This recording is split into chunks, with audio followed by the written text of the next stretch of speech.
Salam, selamat pagi saudara yang terkasih dalam nama Tuhan Yesus Kristus. Selamat berjumpa kembali pada kesempatan yang indah ini kita boleh belajar dan merenungkan firman Tuhan.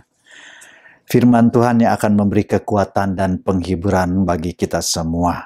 Untuk itu sebelum kita masuk dalam firman Tuhan, marilah kita bersatu dalam doa.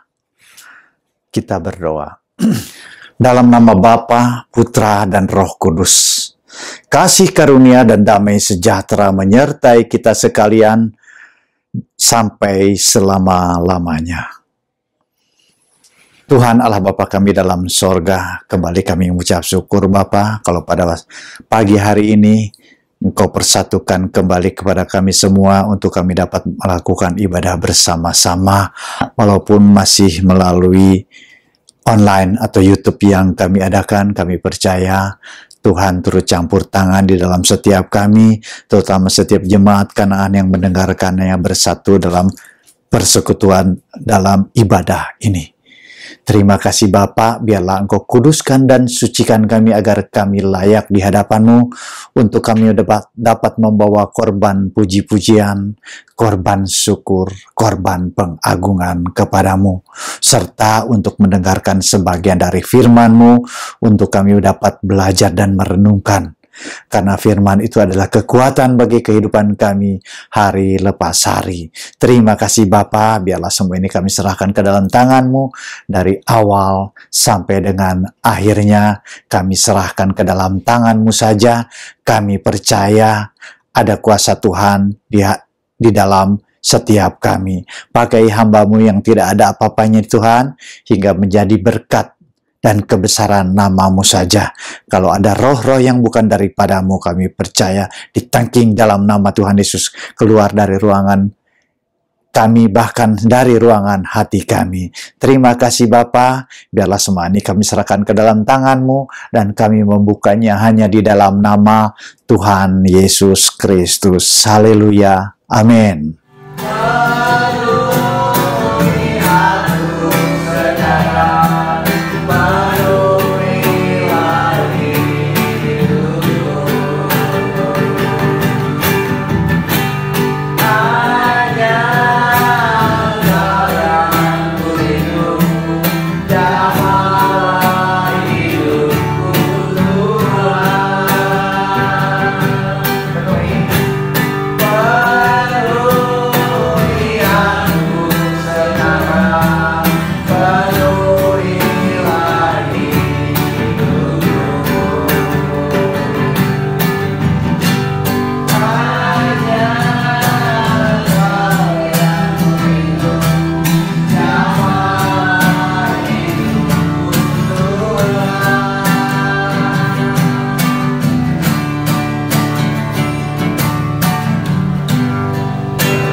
Saudara-saudara terkasih, firman Tuhan pada pagi hari ini terambil dari Matius 6 ayat 19 sampai dengan 24 yang demikian bunyinya. Saya akan bacakan. Janganlah kamu mengumpulkan harta di bumi ngengat dan karat merusakkannya, dan pencuri membongkar serta mencurinya. Tetapi kumpulkanlah bagimu di sorga ngengat dan karat tidak merusakkannya, dan pencuri tidak membongkar serta mencurinya. Karena di mana hartamu berada, di situ juga hatimu berada. Mata adalah pelita tubuh. Jika matamu baik, teranglah seluruh tubuhmu.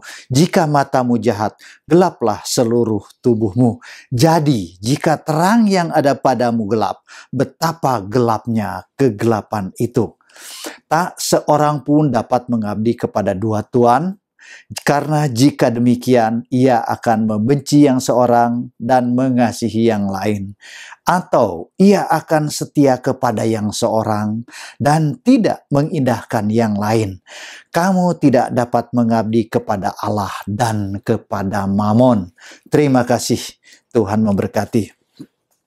Firman Tuhan ini menurut tema dari LAI adalah hal mengumpulkan harta.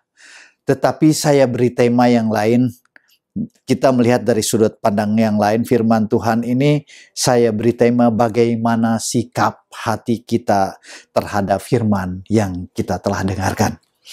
Yang pertama, ayat 19 sampai dengan 21 dikatakan, mari kita merenungkan, janganlah kamu mengumpulkan harta di bumi ngengat dan karat merusakkannya, dan pencuri membongkar serta mencurinya.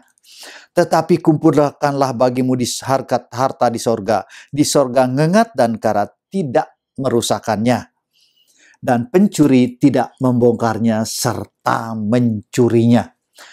Ayat 19 sampai dengan 20 ini dikatakan, jangan menyimpan harta di bumi. Kenapa di bumi? Karena di bumi ada ngengat, ada karat, ada pencuri. Jadi ini menggambarkan pada zaman dahulu ya. Jadi belum ada bank pada saat ini. Tetapi kita percaya kalau kita punya uang, kalau kita hanya simpan, ada sekali waktu ngengat itu binatang yang kecil sehingga merusakkan uang itu.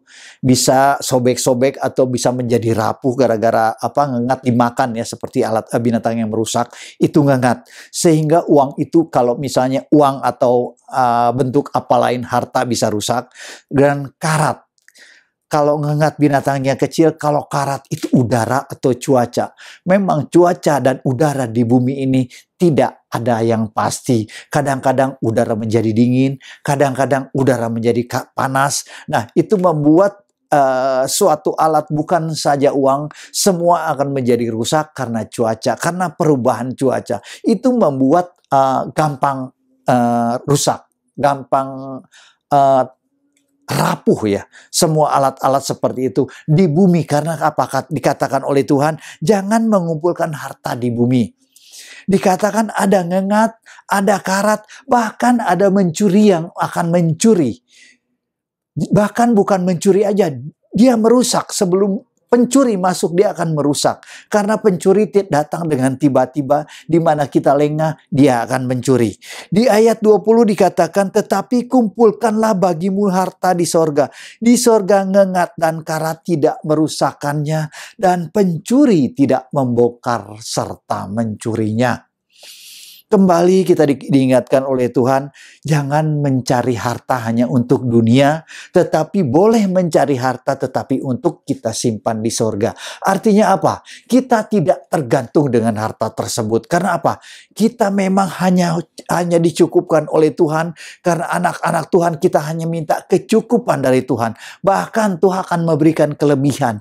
Kadang-kadang kita seperti di ayat selanjutnya dikatakan apa? Karena di mana hartamu berada, di situ juga hatimu berada. Karena Tuhan ingatkan, jangan mengumpulkan di bumi. Kalau di bumi berarti hati kita ada di bumi. Hati kita akan terpaut kepada harta kita. Hati kita akan ada terus di bumi. Sehingga kita tidak memikirkan sorga. Sehingga baru-baru kita mau mengingat sorga ya. Seakan-akan kalau dilihat juga ayat 19 dan 20 bertolak belakang. Ayat 19 dikatakan jangan mengumpulkan di bumi, tetapi ayat 20 tetapi kumpulkanlah di sorga. Artinya apa? Supaya kita tidak tertarik dengan harta yang memang tidak selalu hidup kita dari harta. Karena Tuhan katakan apa? Manusia hidup bukan dari apa? Dari uang kita, dari dunia ini, tetapi dari apa? Dari firman Allah. Bukan saja kita hidup dari roti, tetapi dari firman Allah yang hidup. Dikatakan karena di mana hartamu berada, di situ juga hatimu berada. Berbicara mengenai harta atau uang ini sangat peka.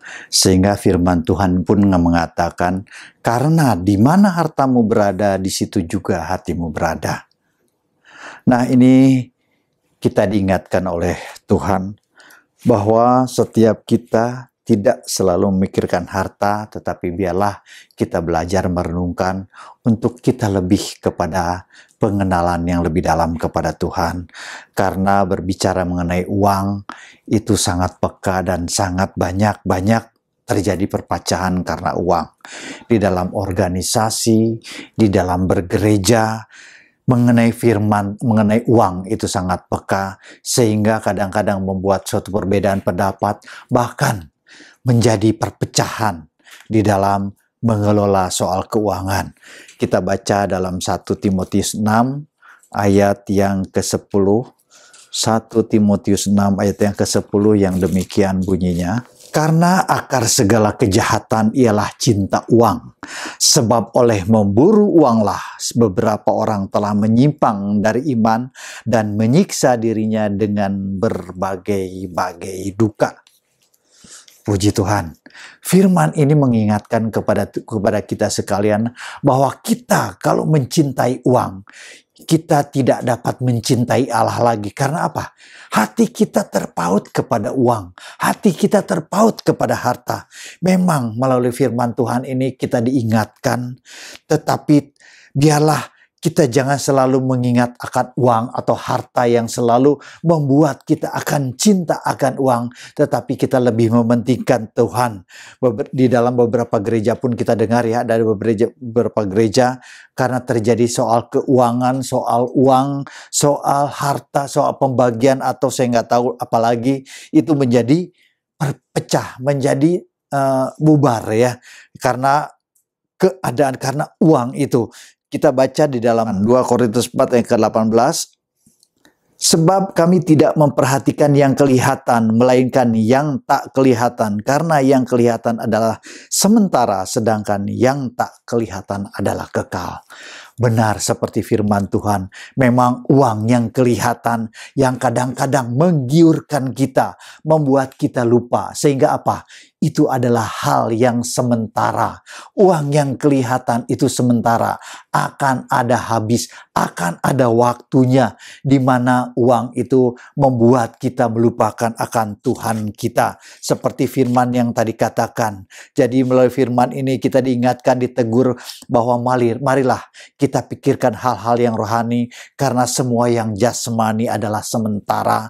Tubuh kita pun hanya sementara. Jadi melalui firman ini kita boleh belajar bahwa hati kita lebih berharga atas harta duniawi yang sementara. Karena Tuhan hanya melihat hati kita. Amsal 4 ayat yang ke-23 yang demikian bunyinya. Jagalah hatimu dengan segala kewaspadaan, karena dari situlah terpancar kehidupan. Kita diingatkan, jagalah hatimu. Artinya apa? Bukan hati kita terpaut kepada uang. Karena dikatakan tadi juga, di mana hartamu berada, di situ hatimu berada.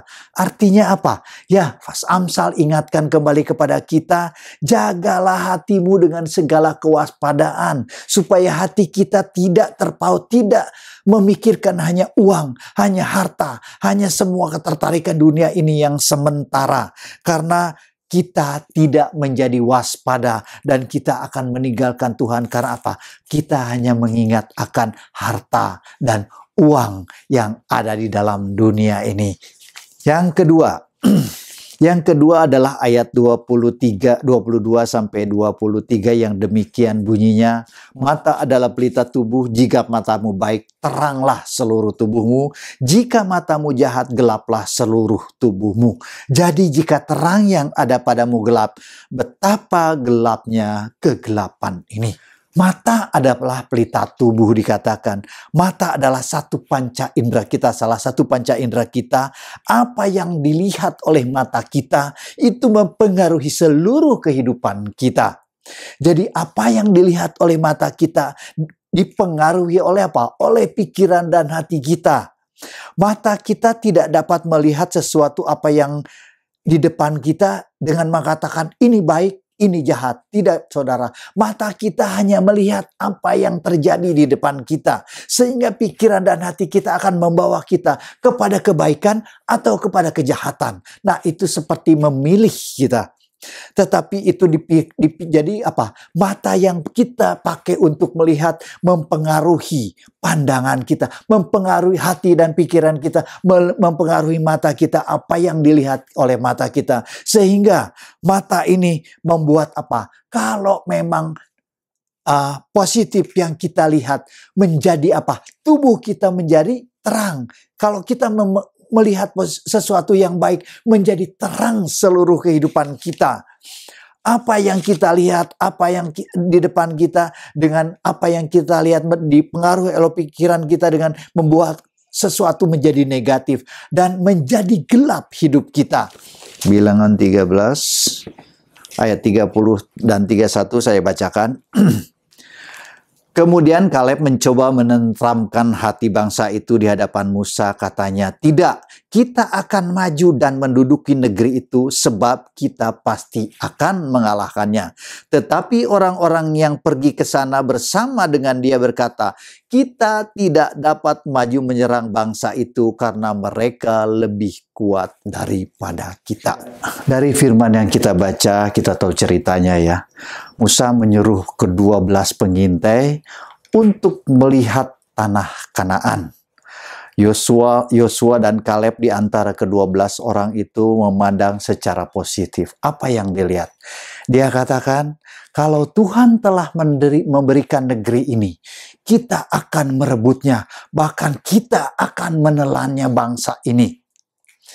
Tetapi apa yang terjadi? Dari 12 orang yang telah diutus Musa untuk melihat tanah yang subur, tanah Kanaan yang telah dijanjikan kepada bangsa Israel, dilihat oleh 10 orang pengintai. Itu melihat mereka punya pandangan yang negatif. Sehingga apa? Mereka ketakutan. Dan Tuhan tidak menyuruh pemilihan secara voting 10 yang menang. Bukan. Tuhan katakan, negeri ini akan aku berikan kepadamu. Lihatlah apa yang terjadi di sana. Lihatlah bagaimana suburnya negeri itu. Tetapi apa yang dilihat? Dia hanya melihat kesulitan di sana karena orangnya tinggi besar dan bentengnya berkubu dan semua kesulitan banyak di sana yang akan dilalui. Nah, itu yang terjadi. Demikian pula dengan kita.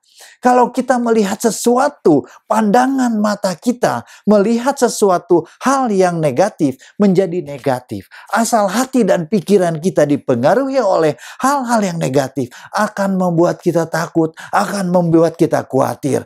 Biarlah yang terjadi di depan kita seperti Kaleb dan Yosua yang melihat sesuatu yang indah, sesuatu bisa direbut dari tangannya. Kita percaya Tuhan pun akan memberikan kepada kita.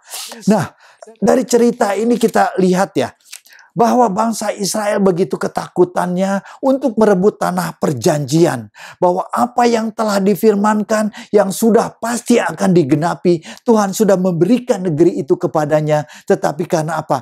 Karena ada dihasut. Karena apa? Ditakut-takuti dengan keadaan sepertinya. Keadaan ini menakutkan. Sepertinya orang-orang ini tinggi besar dan semuanya berkubu sulit sepertinya. Tetapi bersama dengan Tuhan tidak ada yang sukar. Amin. Kita percaya bahwa semua bersama dengan Tuhan kita diberikan jalan keluar, solusi yang terbaik. Demikian juga setiap kita. Nah, dari cerita ini kita tahu ya, Kaleb dan Yosua dia setelah diprovokasi, mungkin ada provokatornya yang marah, sehingga bukan 10 orang itu yang marah kepada Yosua dan Kaleb, seluruh jemaat umat Tuhan akan melontari Kaleb dan Yosua. Luar biasa saudara ya. Gara-gara hanya pandangan mata kita yang negatif, hanya pikiran kita yang negatif, kita dibawa kepada suatu keadaan yang sangat menakutkan. Sehingga mengorbankan hamba-hamba Tuhan seperti Kaleb dan Yosua. Kita percaya bahwa sesuatu yang negatif membuat kita terpengaruh. Sesuatu yang negatif, pikiran hati kita yang jahat, mata kita yang memandang secara jahat, akan diarahkan kepada kita untuk kita menjadi ngeri, menjadi takut, menjadi masalah, menjadi pergumulan, bahkan stres terhadap kita. Biarlah melalui firman ini kita belajar. Dikatakan di ayat yang ke-20, jika terang yang ada padamu gelap. Ingat ya, jika terang, artinya mata kita memberi terang, memberi penglihatan kepada kita agar kita diterangi oleh pikiran dan hati kita. Jadi setiap yang kita lihat, jangan mengarahkan kita kepada kegelapan, jangan mengarahkan kita kepada ketakutan. Memang kadang-kadang mata kita membuat kita takut, tetapi Tuhan katakan apa? Aku akan menggendong kamu.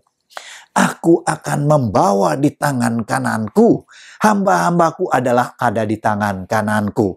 Itulah firman Tuhan yang menjadi kekuatan bagi kita. Biarlah kita belajar, karena mata kita sering membuat kesalahan. Mata kita hanya memandang apa yang baik menjadi tidak baik.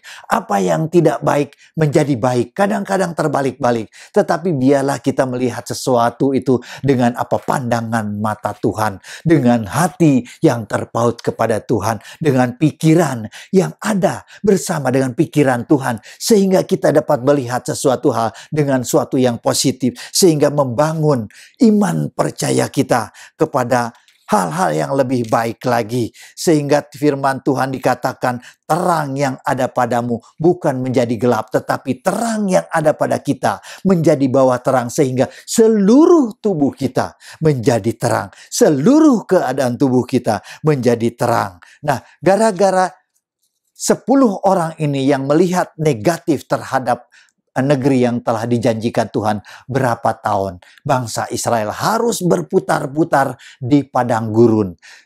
Dari cerita ini kita tahu, dia setelah keluar dari Mesir, dia menuju tanah Kanaan, itu telah berjalan 2 tahun. Setelah 2 tahun Tuhan memberikan tanah ini untuk direbut, untuk memasuki tanah perjanjian. Bahkan Musa dikasih tahu, inilah negeri yang telah dijanjikan Tuhan gitu ya. Seperti ini gambarnya, seperti ini, dan luas, subur, dan tanahnya luar biasa. Terdapat susu dan madu di sana. Nah, itu penggambaran seperti ini luar biasa ya.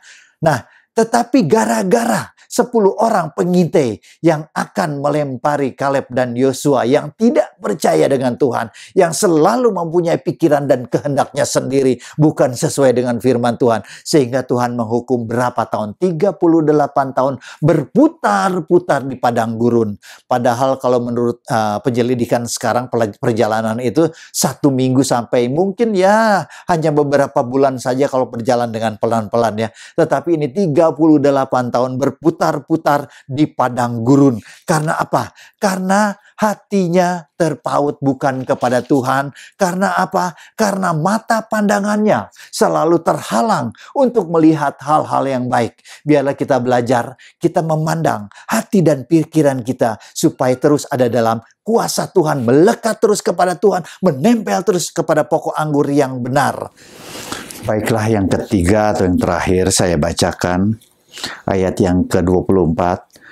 Tak seorang pun dapat mengabdi kepada 2 tuan, karena jika demikian ia akan membenci yang seorang dan mengasihi yang lain, atau ia akan setia kepada yang seorang dan tidak mengindahkan yang lain.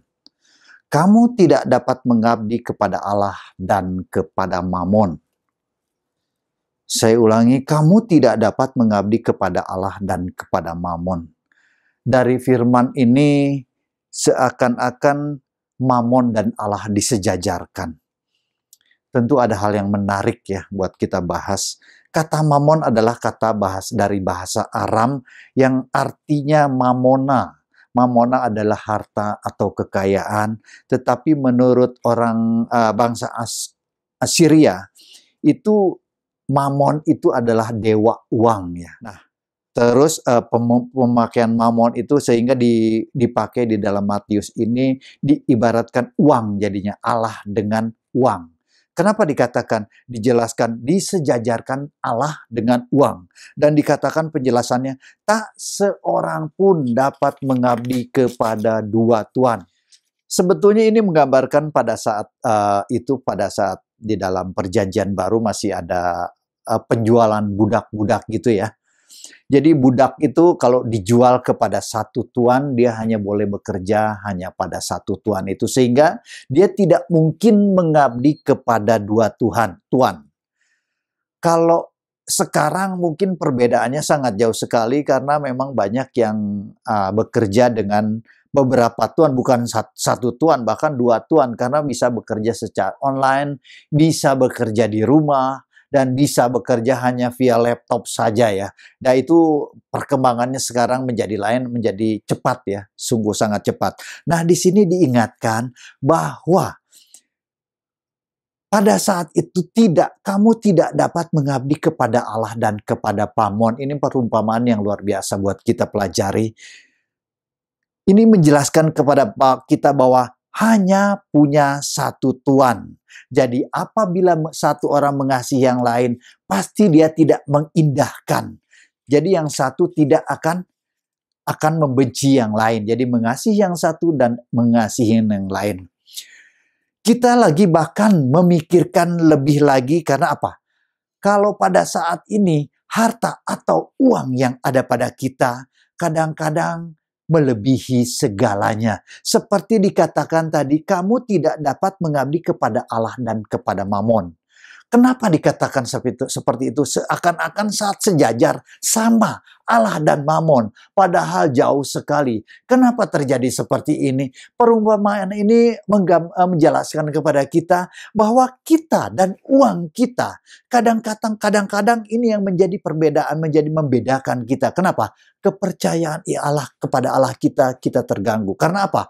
Kita punya uang yang banyak, kita punya deposito yang banyak, kita punya harapan. Kalau kita terjadi ada apa-apa, misalnya saya punya uang, dan saya pun pernah sekali waktu bersaksi ada seorang yang punya uang, sangat banyak uangnya, gara-gara uang saya yang sedikit ditipu oleh orang, dia memikirkan uang yang sedikit itu bukan yang banyak yang masih ada, sehingga yang menjadi sakit, stres, dan akhirnya meninggal dipanggil Tuhan. Karena apa?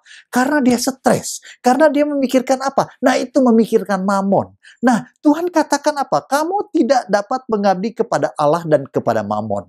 Memang kita selalu diarahkan secara tidak sadar. Kita akan diarahkan karena apa? Kita banyak uangnya, banyak mamonnya, banyak hartanya. Itu yang akan mengganggu pikiran kita. Kalau dulu mungkin akan takut seperti Tuhan katakan akan ada ngengat, akan ada karat, dan akan ada pencuri. Sekarang bukan pencuri, saudara. Sekarang mau ditaruh bank mana? Sekali waktu bank pun bisa bangkrut. Sekalipun bank bisa tutup. Sehingga pikiran kita berputar terus untuk memikirkan uang. Kalau uang sedikit mungkin kita tidak akan berpikir. Tetapi kalau uang yang banyak, kita akan berpikir. Sehingga apa? Nah, itu katakan Allah, kamu tidak dapat mengabdi kepada Allah dan mamon. Nah, itu perkataan Tuhan ini yang mengatakan Allah dan mamon. Sehingga apa? Kita bukan mensejajarkan Allah dan mamon lagi. Kita lebih memikirkan mamon kita atau uang kita untuk kita kelola, untuk kita kembangkan. Sehingga Tuhan kita abaikan. Nah, ini yang Tuhan katakan. Kamu tidak dapat mengabdi kepada Allah dan mamon. Sehingga dikatakan apa? Tak seorang pun dapat mengabdi kepada dua tuan. Karena jika demikian ia akan membenci yang seorang dan mengasihi yang lain, atau setia kepada yang seorang dan tidak mengindahkan yang lain. Artinya apa? Tuhan dinomorduakan. Kalau memang orang biasa-biasa saja, mungkin ya belum banyak uangnya, ya masih percaya kepada Tuhan, masih mengandalkan Tuhan. Tetapi begitu mamonnya, uangnya bertambah banyak, uangnya berkelebihan, sehingga mengelola pun dia sampai bingung mau ditaruh bank mana, mau ditaruh di deposito mana, atau mau investasi di mana, menjadi bingung. Sehingga apa? Tuhannya dinomor duakan. Nah, dari pengajaran ini, biarlah dari renungan ini kita boleh belajar bahwa secara tidak sadar kita ditegur oleh Tuhan bahwa kita tidak dapat mengabdi kepada Allah dan kepada Mamon. Walaupun kita mungkin punya uang berkelebihan, walaupun kita mengelola uang, mari kita dahulukan Tuhan. Mari kita datang kepada Tuhan. Selalu bertanya kepada Tuhan. Sesuai dengan tema tadi, saya katakan bagaimana sikap hati kita. Jadi kalau kita punya dana yang berlebih, kalau kita punya mamon yang banyak, maunya uang yang banyak, bagaimana sikap hati kita? Biarlah kita jangan condong kepada mamon kita, biarlah jangan kita diarahkan sehingga pikiran kita menjadi negatif, mata kita menjadi mata yang jahat, sehingga apa? Kita tidak punya mata yang positif lagi, bukan melihat kebaikan Tuhan, tetapi melihat apa? Bukan kebaikan menjadi gelap. Sehingga apa? Gelaplah hidup ini, gelaplah kehidupan kita. Biarlah kita menjadi terang karena terang kasih Tuhan yang terus mengarahkan kepada kita. Biarlah melalui firman ini kita boleh belajar bagaimana sikap hati kita untuk kita dapat sama-sama mengerti renungan ini, untuk dapat sama-sama mempelajari renungan ini, bahwa Tuhan kita adalah Tuhan yang luar biasa. Tuhan kita lebih dari sekedar mamon. Biarlah kita belajar terus, untuk terus kita iman percaya terus kita ditambah-tambahkan terus. Iman percaya kita terus akan terus bertambah dengan kita memahami firman Tuhan, dengan kita mempelajari kepada firman Tuhan. Biar kita condong kepada Tuhan kita adalah firman Allah yang hidup. Amin. Terima kasih. Tuhan Yesus memberkati. Baiklah saudara-saudara terkasih, sebelum kita masuki doa syafaat, ingatkan kembali untuk setelah kebaktian kita mengumpulkan persembahan kita. Di saat waktu nanti kita beribadah secara ragawi atau boleh disetorkan langsung ke rekening, kita kumpulkan persembahan kita, kolekte kita untuk kita serahkan kepada bendahara gereja kita. Baik saudara, saya akan mengakhiri dengan doa. Tuhan Allah Bapa kami dalam sorga, kembali kami mengucap syukur Bapa kalau pada siang hari ini Engkau telah memberkati dengan firman yang begitu luar biasa. Engkau ingatkan kembali kepada kami untuk kami belajar dan merenungkan firman Tuhan. Biarlah berkati setiap jemaat yang telah mendengarkan Tuhan, berkati ke dalam kelemahan Kau kuatkan, juga yang sakit Engkau sembuhkan, bahkan yang kekurangan Engkau cukupkan menjadi kelebihan. Tuhan Allah Bapa kami dalam sorga, juga setiap pergumulan kami bawa, setiap jemaat kami dalam pergumulan dan permasalahannya, biarlah Tuhan berikan kekuatan, berikan kemampuan untuk setiap masalah dapat diselesaikan dengan tidak kurang suatu apapun, karena bersama dengan Tuhan Engkau memberikan yang terbaik bagi jemaat kami Kanaan. Juga untuk Bapak Gembala, juga Engkau berkati Tuhan, biarlah Engkau berikan terus kesehatan, kekuatan, topang terus dalam segala kelemahannya Tuhan. Terus pakai hamba-Mu ini yang telah Kau tempatkan untuk mengayomi kami semua, jemaatnya Tuhan. Biarlah ada dalam berkat-berkat Tuhan dan kasih karunia Tuhan. Terima kasih Bapa, Tuhan Allah Bapa kami dalam sorga. Sebentar kami akan memberikan berkat-berkat yang telah Engkau berikan kepada kami, untuk kami kembalikan kepadamu sesuai dengan apa yang ada pada kami Bapa. Biarlah setiap tangan-tangan yang memberikan Engkau berkati Tuhan, sehingga berkat yang telah tersedia ini untuk membesarkan kerajaan-Mu dimanapun berada, terutama untuk gereja kami, gereja GGP Kanaan. Terima kasih Bapa, terima kasih. Biarlah semua ini kami serahkan ke dalam tangan-Mu. Baiklah saudara-saudara terkasih, siapkan hati kita untuk menerima berkat-berkat dari Tuhan, kasih karunia dan berkat-berkat yang telah kesediakan untuk kita semua. Tuhan memberkati engkau dan melindungi engkau. Tuhan menyinari engkau dengan wajahnya dan memberikan engkau kasih karunia.